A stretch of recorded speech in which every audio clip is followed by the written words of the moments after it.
Welcome to Cups of Tea with Kym podcast, where we speak all things alignment, purpose, and practicalities. Welcome back, everyone. And if this is your very first time, a big welcome to you.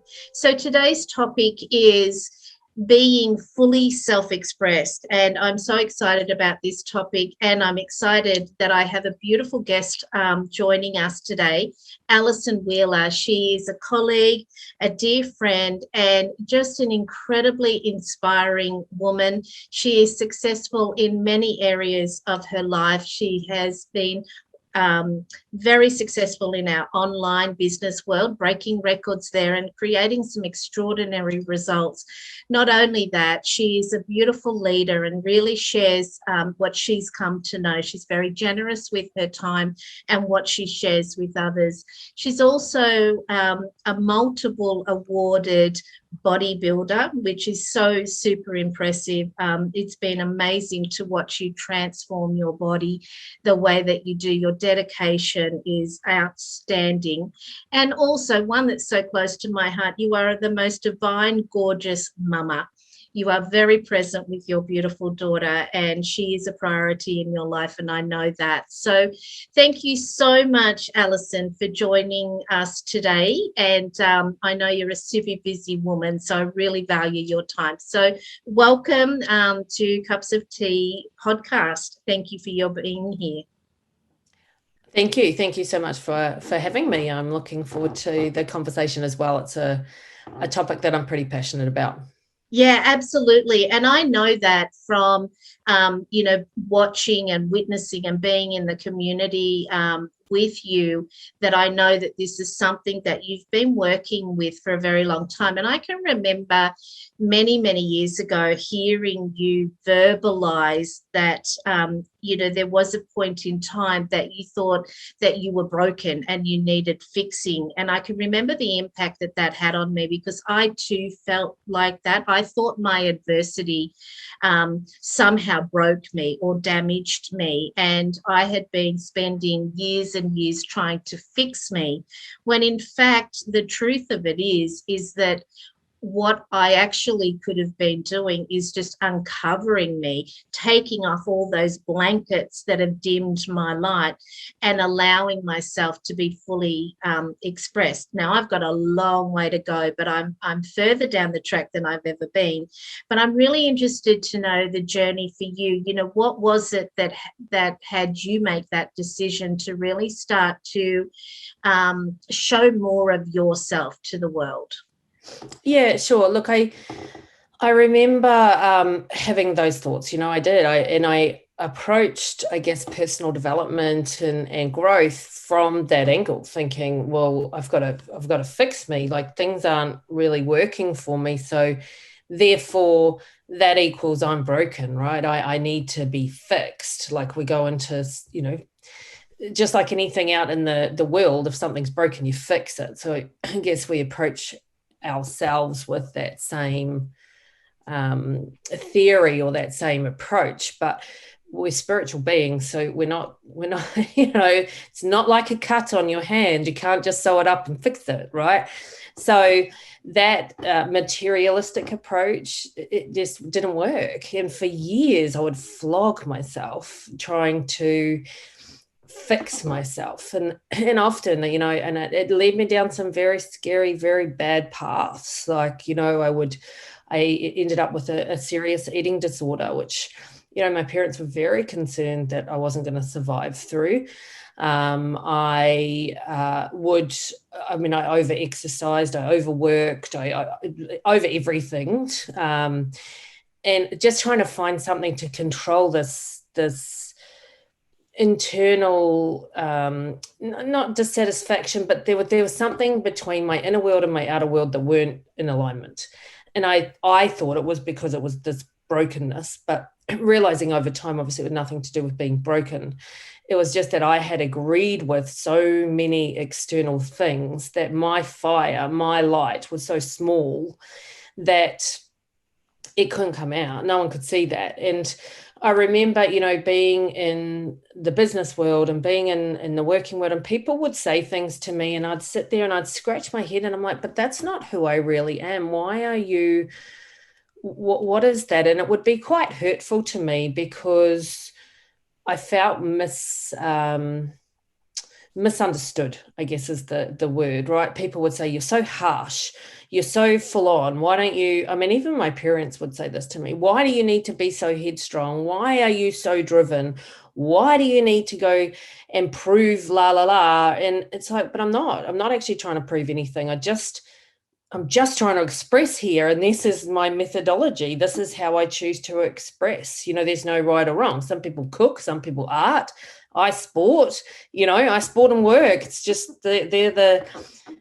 that's the avenue for me. And it's always been the avenue for me because I enjoy those avenues, right? We all pick our avenues to express. And I remember getting to, after hearing that year after year after year and thinking, I just don't get it. And I would sit with it and it would frustrate me. And I'd talk to Paul, my husband, and I'm like, why are people, staying clear of me? Why are they wide berthing me? Or why do they say, you're so harsh or you're so this or you're so that? It's like, I don't say those things to them. Like, why do they have to be so mean? Like, do they not? I'm like, but that's not who I am. Like, am I coming across like that? And he's like, no, you're one of the most loving people that I know. And I'm thinking, something's not right. And I sat with it. And then when it was roughly when I turned 40, I thought, enough, right? And I don't know whether it was just the significance of that birthday or I just reached a tolerance point. I mean, I know that for probably the couple of years before, I'd been looking at and investigating, how do I get out of this cycle of flogging myself to try and express or fix or whatever, to going to expression? How do I more express? How does the internal self and the external self, how can I get those things to marry up? How can they be in alignment? How can what I think and who I think I am on the inside, how can I bring that out on the outside? And for me, that was both in physical form, but also obviously in spiritual form as well. So, because I'd look in the mirror, and even when I looked in the mirror and I'm like, that doesn't look like what I have in my head. Why can I not make that reality? Why is there this difference? And so that really catapulted me down the path. I guess I just drew the line in the sand at that point in time. And I thought, you know what? I have to take my own path with this. And that was really scary because I guess I'd got comfortable within listening to what other people had to say or, other people's, there's so many personal development products out there and they're all amazing. There's all amazing things. But the thing, I think something that the trap, for want of a better word, that you can get caught into is not then assimilating that through your own systems and your own filters and then going, what part of that is real for me and what part of that can I apply to my own life, rather than going, okay, yes, I've got to do all of that, or yes, that's so true, and not applying it through any of your own truth filters. Now, I mean truth filters, not your resistive filters, because there's a big difference, right? But your actual truth filters. So I guess I just got to that point where I started to put everything from that point through my own truth filters, and I wanted to feel like I had my own feet on the ground, mine, not anybody else's. And that's been an evolution. It has not been easy at all. It's literally at times been like breaking through concrete, breaking out of an egg, a lot of breaking, it's felt like, of old ways and old thinking. But in a lot of ways, it's been about 100 times easier as well, because it's been more about letting go of who I had agreed to be in order to be who I truly am. But some of the biggest adjustments in that also is teaching the people around you and making sure it's safe for them as well as you go through that transition and change, because not everybody around you likes that. They're used to you being a certain way. And it's been a real challenge in my family, as well as I've gone through this transition and had to continuously reassure them and educate them everything's okay. I'm okay. I'm just, things are changing. I'm changing. I want to be able to express who I truly am. So at times they've probably felt a little bit more disconnected because they didn't know who this new version is, as I've had to then reconnect in a new way. Hopefully that answers your question. It certainly does, and it brings up so many things. I mean, what I relate to in this is that it's other people's responses to who we're being. And for me, I have a quite what I class as a skill of seeing the truth of something, and I can be very direct in when I speak that. I see it, and being authentic for me is really, really important. So I don't like saying things to people just to please them, or though I've done a lot of that, and that's a whole other subject I'll put over there. But I do see the truth of something, and I will say it. And I heard for years, you're too harsh, you're too direct, you're too harsh in what you say. And then I noticed that I started to bring up these guards around me because I wasn't able to be who I was. So, you're retreating more and more into your own cocoon.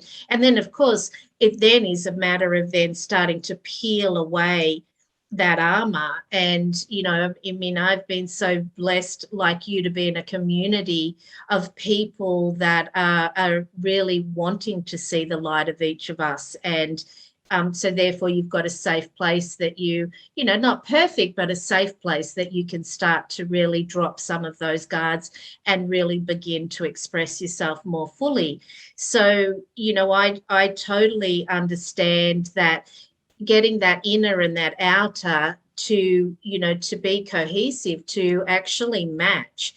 And we have so many conditions placed on us, particularly as women, of who we're meant to be. I mean, as a child, I was literally raised to be seen and not heard. That was said over and over and over again. So the message that puts into us as little girls is, just sit there and be pretty and look gorgeous, but don't say anything. So there's these, stereotypes that we get to break through. Where I want to go with this, Ali, is talking about you taking on your body building, body sculpting is the way I think about it in my head, because, I remember you putting up a picture on social media of the before and after, and, your before is pretty awesome. And the difference, though, and it just resonates with everything that you're saying. So, that must have been hugely confronting. Well, I know it was confronting for you. So can you speak to that as a way of finding your uniqueness and a way of expressing yourself more fully?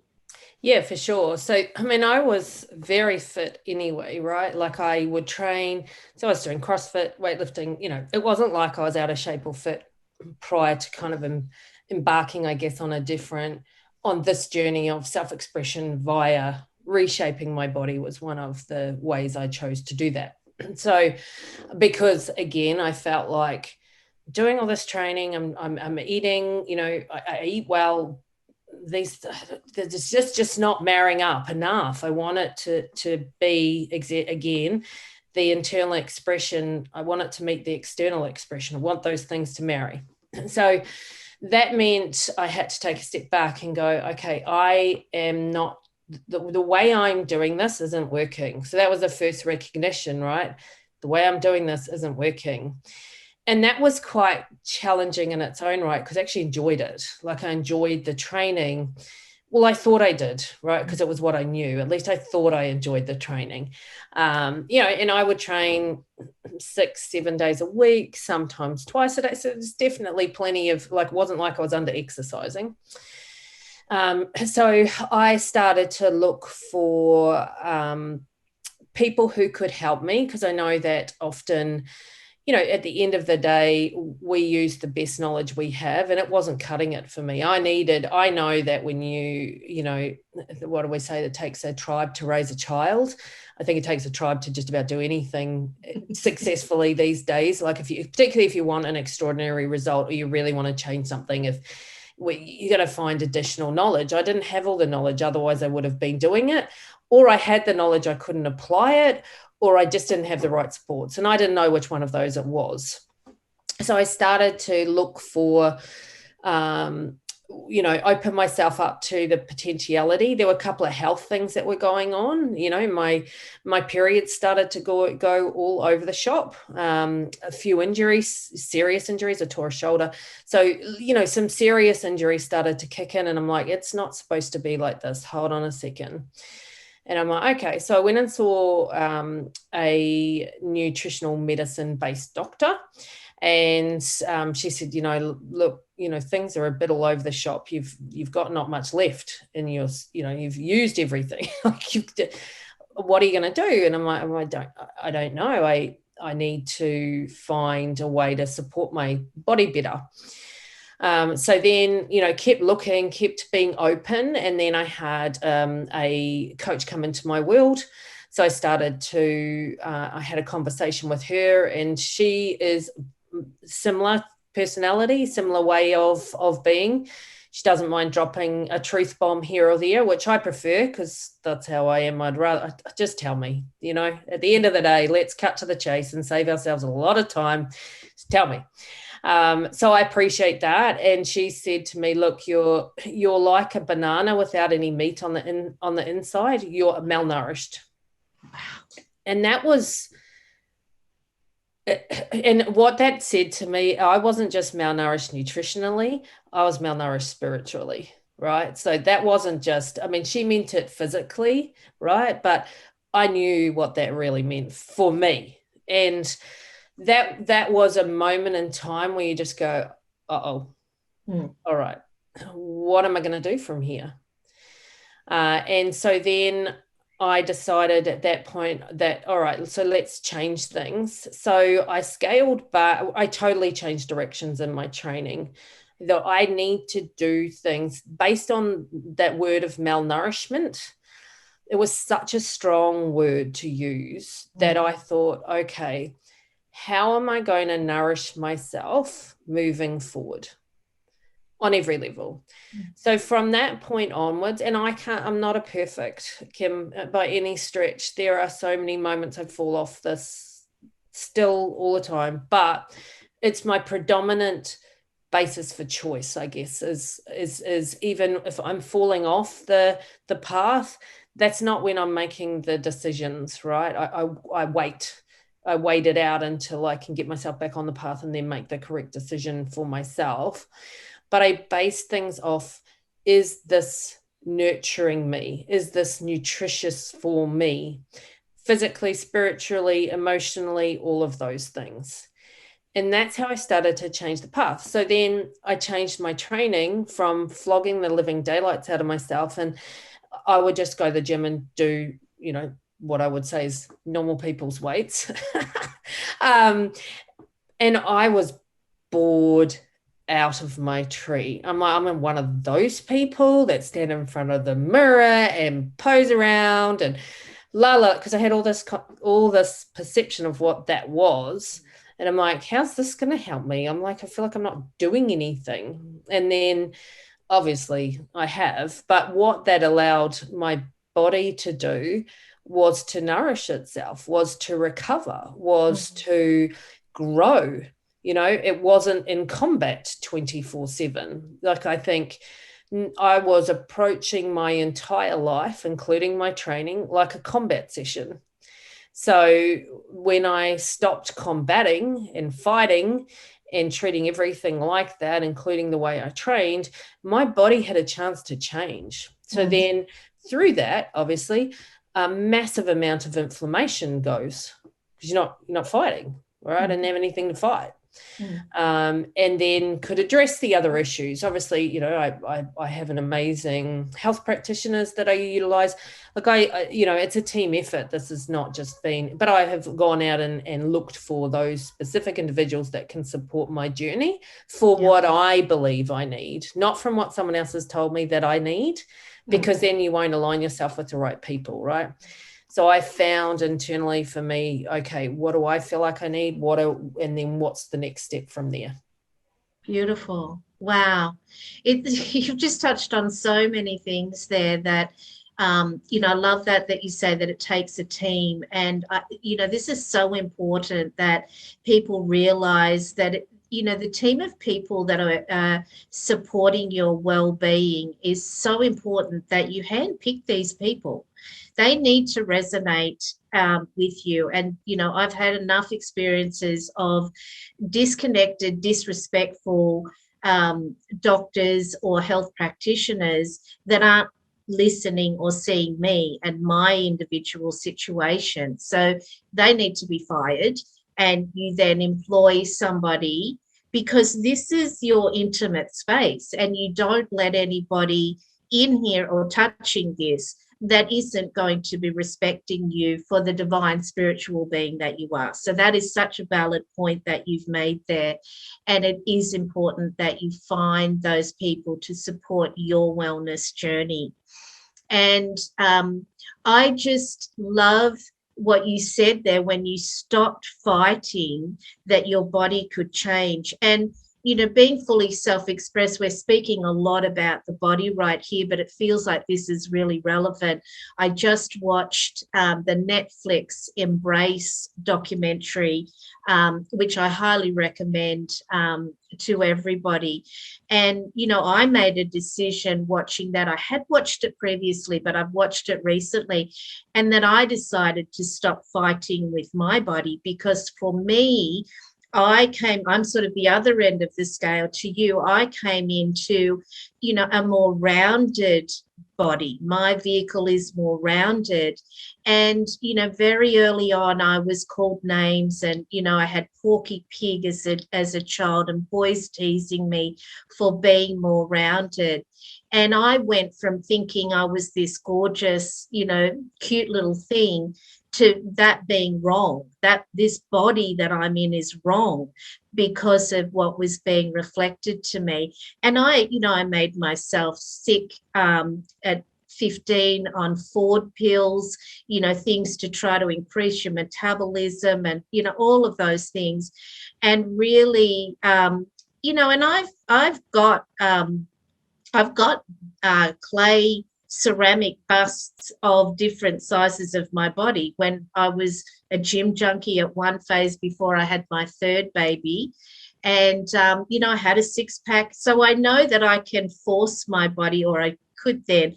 It's just not where I want to go anymore. And to make that okay for me, like what's important for me. And you know, I'm a huge foodie. Like I don't eat to live. I live to eat, because that's part of what brings me joy in life.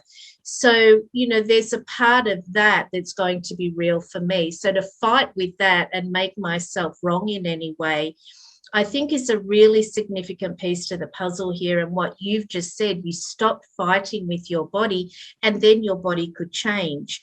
So in that process, what were some of the other things that I'm really wanting to understand? What were the edges that you came up against? Because I mean, to go on stage and to compete, you know, there is a wardrobe and a way of doing that, right? And to the outside world, you know, and I didn't have any idea of the processes, and I've had the privilege of knowing a little bit of your processes that have really helped me understand, wow, and have such reverence and respect for, you know, what you have, the work that you've done and the work you've gone through. But what were some of the edges that you had to confront on that journey? Yeah, absolutely. I mean, it's a huge discipline, right? It's a big undertaking if you want to go to the degree of expressing that on stage. And the reason that I chose to do that was because for me, it's easier if I have a target to head towards, because then it's like, okay, well, get to that marker, and then so then I can focus on that and not be so distracted by the rest of the world, right, in this journey of expressing myself. So I tend to like to have a bit of a marker in place to move towards. So I thought, well, if I do a bodybuilding competition, which I didn't, when I first sort of agreed to do one, I didn't even know what it really meant, right? I had no idea.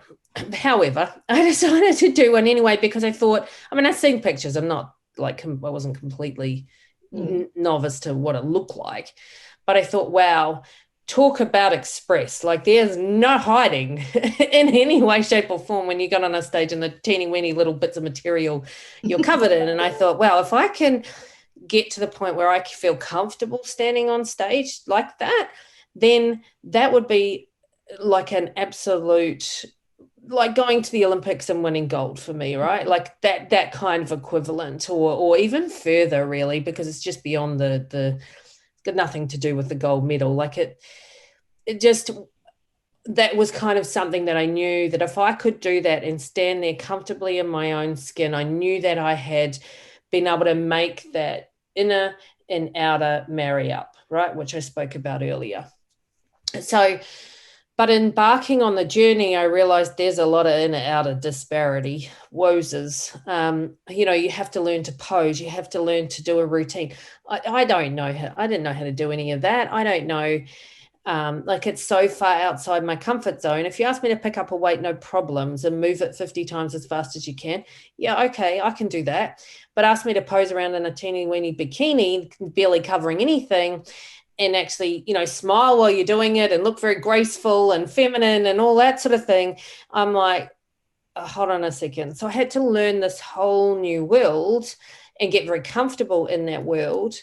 And my first competition, Kym, there wasn't like that. I felt like a deer in headlights. I wanted to quit after the first round because also that was my real first exposure. Although in the real world, you are always judged by everybody else. And I had that feedback, obviously, like I spoke about. But I was choosing now to put myself into an environment where I was going to be blatantly judged subjectively. Like there's no objectivity in bodybuilding. Well, they say there is, but there's not really. It's very, very subjective sport. So the first time when I stepped on stage, I'm looking around, okay, I think that I'll do quite well here. And I got my butt handed to me. And I got off stage and my coach thought, I don't have any words of wisdom because I don't understand why you just lost. And I'm like, oh, great. All right. And it's literally spent the next hour trying to bring myself back together and go, I'm okay. It's all right. It doesn't matter about their opinion. I had to get on stage again anyway, because I had 8 rounds of this to do that day. But I felt like walking away. I'm like, this is shit. Excuse the language, but it really is. This is what I'm served up. I didn't have the wherewithal. So although I had got to the point where I was okay to express it out loud, I didn't have the internal strength to back it up. And I didn't know that, right? I was still such a little meek, weak, and I don't mean those in a bad way, but that was really where I was at. I was so young in the process that I could have been blown over with, someone, like a puff of wind out of someone's mouth, which is pretty much what happened. So it made me realize that although I'd done the physical work, which also meant I'd done the internal work, there was still so much more to go for me. And so once I got over that first competition, I thought, you know what, I really want to get to the point where, regardless of the outcome, I'm standing here in my own skin, wholly expressed, wholly comfortable, regardless of what you say, right? And so that's become my mission from here. And in my last competition, that's the closest I've got. I'm not there yet, but it was absolutely the closest that I've got, where I walked out and I felt like, you know what, I'd done everything that I could to be there. I'd done everything that I could to bring the best of me there. And I felt like I brought the best of me at that time that I could have, with the knowledge I had at that time there. And I felt the most comfortable I have to date ever in my life, in my own skin, standing on stage. Was there still doubt? Is there still room? Have I got to where I think that those two things absolutely marry up? No. But man, from the first time to that time, worlds of difference and worlds of ability to have the, just, I guess, the know that I'm okay. I'm okay. This is me and I'm okay. Mm-hmm. And it doesn't matter what you say. Mm-hmm. Mm-hmm. Wow, Ali, it makes me feel quite emotional hearing you share that, because what I also get is having this human experience, as we all are, right? The clue there is experience. You know, yeah, you didn't have the internal strength that first time, and you did it to gain that internal strength, right? Because you didn't have it, you had to do something you've never done before so that you can expand that part of yourself and know that part of yourself, because she exists.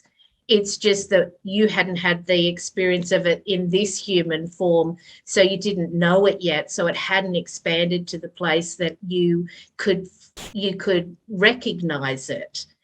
And, you know, isn't that the point? But I just think, my God, you know, because I just want to put in a little thing here that I'm talking to a woman that has just hit a 200,000 US dollar month in her business. So Ali knows how to hold the space for things. So this is so incredible that you are still continue to find those edges for yourself. And I know that about you, that you have a mission to hold the space for others to grow up into and expand into.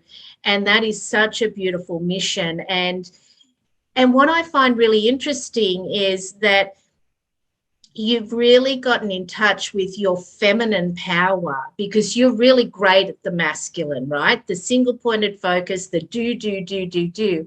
And you recognized in yourself that that was what was out of balance, was allowing this feminine power.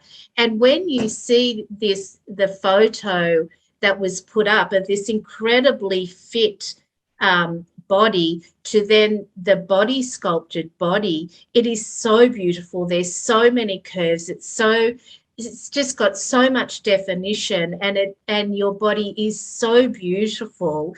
And it's that softening, bizarrely, that has come in to allow the expansion in different areas than was there before. So it's such a powerful image and such a beautiful share that you, one, are willing to go there, and that you are doing it, yes, for yourself and your family, but you're also doing it knowing that there are many people watching you and paying attention to you because they love and admire you. And that's such a beautiful thing, and it's such a beautiful service to our world. So, you know, I know you've got a gorgeous daughter, and I imagine that she is a huge motivation for you, because as a mother of boys, yes, because that's a whole different story, but a mother of a daughter, we're constantly thinking about who am I being and who am I showing up as for my daughter. So, you know, what is it that motivates you around your daughter to be all that you can be? You know, speak to that for us, because you're a beautiful mama. Oh, thank you. Look, I didn't want her growing up to have the same crazy ideas I did, right? Number one. So I'm determined to break through those in real lifetime. so that, and she can see that, right? She can see it. I'm not perfect, but I'm willing to do whatever it takes. And also I want to be the demonstration to her that she can change and she can create and she can be whatever she wants to be, no matter what age she is, no matter what she's doing, and have avenues of self-expression as well. And for me, that did mean that, yeah, you're right, Kym, the doing side, no problems, but who teaches you to be feminine? Who teaches you to be a woman or a lady or whatever? Who teaches you to express that? If you didn't get taught that at some point, or you didn't connect with that at some point, it's like, well, you kind of missed the boat. And that's how I felt, right? I'm like, how did I miss this boat? I don't want her to miss the boat and then have to try and work it out at 40. I want her to be able to hold on to that. She already has it. She's born with it. So I just don't want to extinguish the light of that, right?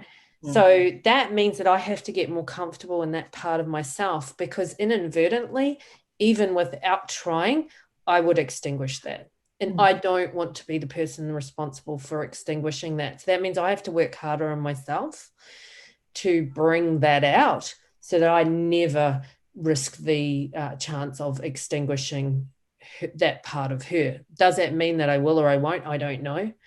But at least I can do everything I can within my power and with myself to not do that, and know that I have done everything within my power to not do that, because it's devastating, right? It's such a, you go so many years before even realizing that that's not there, to then hit a point in your life, whatever that is for everyone is different.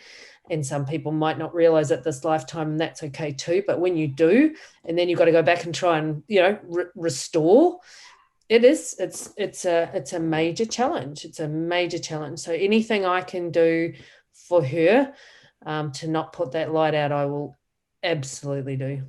Yeah, beautiful. And, as parents, of course, we're not perfect, and to show our children that we're not perfect, and we are doing the very best that we can and offering it to them. Our children definitely get to stand on our shoulders, and, they have, as we evolve in this consciousness, they come in, we are so much more aware that children are respected and revered a lot more than they ever used to be. And, for me, I feel like my greatest mission has been to be a mother. And, I'm moments away from becoming a grandmother. We're eagerly awaiting for this. And I tell you, I will be whispering in that little person's ear constantly. I can't wait to be, well, I can wait. I'm very excited to be a grandma, because it's just a whole lot of different wisdom that I have to share now. And, I'm so proud of my 3 children, and I've given them plenty of stuff to work on. So, life happens, and that's the point. They too have got to come through their own edges. And I think it's so beautiful. So I really want to bring this back around and get your advice on, there's many women that both you and I speak to on a daily basis that are still playing small in their life, that are not shining as brightly as they can. What would you say are some really important steps to take, no matter where you are on this journey of being fully self-expressed? What would you share with others? I think, first is the decision that you want to change, and you got to take a stand. You have to be willing to take a stand for yourself. The first decision is that you're willing to take a stand for yourself to go down the path of expressing yourself more, and knowing that that may cause some indifferences, and that you are willing to work through those indifferences, because they will come without a shadow of a doubt, right? You're changing the game of the way you've been playing your life. Yeah. Get very clear on why as well, and it could be as simple if you just had enough. It doesn't have to be a complicated why, right? You don't have to, labor over that process for hours and days and weeks, because you're wasting time. So I think that those are the really important things, is the decision and the why, and the preparedness a little bit of time preparing for when you do come up against those indifferences. How are you going to handle them? And that can be as simple as, look, guys, I'm going, I had this conversation with a colleague recently, and I said to her, look, you're going through a transition and a change. What I would do is communicate, right? Communicate with people, let people know, and allow them to give you the space. So I said to her, just let people know, look, I'm going through a transition. I'm, rejigging my life and how I do it. Now, it's probably going to take me the next month or so to sort of figure this out. I'm just asking you to allow me the space to go through this transition, because things I may not be as responsive to your needs as you're used to me being through this transition, but I just ask you to allow me the space of the next month to do that, right? And that she's done that, and the response, she thought she was going to get a very negative response. She got a very positive response. And I said, but that's because you communicated it. If you don't let people know what's going on, they're in the dark, right? And all they see is, oh, you've changed the game on me. That's not fair to anybody. So communication is key as well. And there was one other point that I thought was really important as well. Can you ask me a question again so I can bring myself back? Sure. So, what you're saying there is, to communicate. So, of course, also you've gained clarity in yourself, right? When you've made that decision, you've gotten clear about what you're no longer willing to put up with, or, what wants to change. So you get motivated to do it. And so you're communicating with those around you. Fantastic tool for people to use. What other tools do you use when you're upping your game or changing, the playing field? Do you journal? Do you meditate? Do you surround yourself with people that are in that field that are going to support you? Sure. The other thing that I was going to say, actually, was find what you're going to express yourself through. Beautiful. Right? Because you need a portal for expression. So that could be, it doesn't have to be something new in your life. It could be something that already exists in your life. Like, it could be your career, it could be cooking, it could be your family, it could be whatever, right? Yep. I already had it in my life, but I needed to change the way I was doing it because that wasn't serving me anymore. So sometimes it can be something in your life, and then you may need to make that transitionary change into doing it a different way in order to actually give yourself the ability to express properly, because what you were doing was harming you. So, have a look at that. So it's being willing to, that one of the tools is, when you are looking at it, you've got to be willing to change it, right? You have the willingness to change, even though that is really scary and walking into the unknown. And sometimes you're like, oh, seriously. And sometimes the other thing too, Kym, is that you get a little whisper, right, of do this. And it seems like the most absurd thing. Like, it seems completely like, it's like, how does that fit with what I want to do? It seems like it's way over here and I want to go in that direction. But I've learned to listen to those because they're the answer, right? And I chase those little whispers and rabbits down their little holes. And sometimes I think, why am I going down this little rabbit hole? But there's an answer at the end of the rabbit hole in order for me, even though I'm literally heading in that direction and I want to head in that direction, what's in that rabbit hole I need in order to get there. So chase the rabbits down their holes, and that's one of the biggest tools. I'm very much a verbal person, so I tend to be much better if I'm talking it out. So whether you journal, like some people, for them that journaling works great. I'm much more a verbal journaler. So I'm better if I'm talking it out. So whether I record it, whether I'm just talking to myself, whether I'm finding someone else to talk to, whatever, I've got to get it out so that I can create space. And I do visualize, but I don't do affirmations. I'm not a big affirmations person because I'm no good at BSing myself, right? So it just doesn't, I don't find that resonates well with me, because if there's a disparity in it, I just can't believe myself into it, but I can visualize. And guys, if you're not a visualizer or you have a break from visualization, just to think it's like a muscle. Sometimes, some days, my visualization lasts all of about 30 seconds because that's all I can manage, right, at that time. But that's okay. That's 30 seconds more than I was doing before. It's 30 seconds closer to, just that moment where you can feel what it is that you want to bring into your world. So it's just enough to touch it for a moment. Touching it for a moment is long enough. It doesn't have to be touching it for hours. You can just touch it for those moments, and that will bring you closer. And as you touch it, every moment you touch it, the more you're going to feel it, the more you're going to be able to create it as a reality. So those are my tips. And I do surround myself with the right coaches and support, because I think without that, we live in a crazy world. There's so much going on that is an absolute intent on taking us off our path. Yes. That I will support that side to make sure I don't, with the team and support and the coaching around me. Yeah, absolutely agree with you there. And the other piece to that is, and I know you're really good at this, is setting yourself a challenge. And I remember doing this back in 2019 when I was starting to just a new expansion of expressing myself. And I set myself a challenge to do card readings every day on Facebook.